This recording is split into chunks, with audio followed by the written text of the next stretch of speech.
In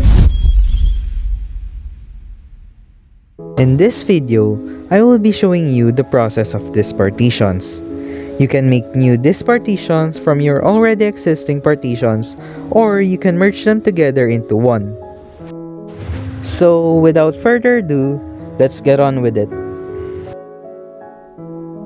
So, the first step is to search up this partition and open the closest result to it.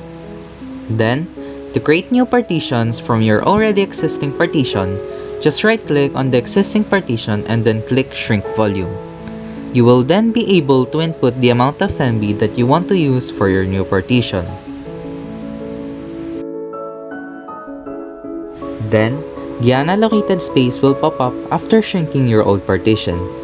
Just right-click on it and select New Simple Volume. It will then let you select the amount of MB that will be used for your new partition. After that, you can also label the partition and then click Finish.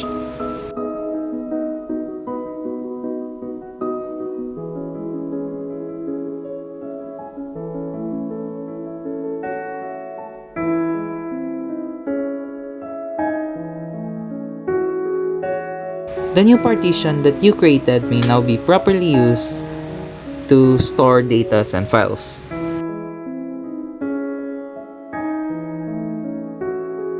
Next, if you want to combine two partitions together or put all of your partitions into one, you just need to right-click on the other partitions and select Delete Volume. It will then be turned into unallocated space. Then, just right-click on the other partition and select Extend Volume. You will then select how many MB you want to input in your existing partition from your unallocated space. Just click Finish and you're done.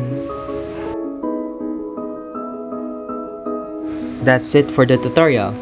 I hope you've learned a lot and make sure to like and subscribe.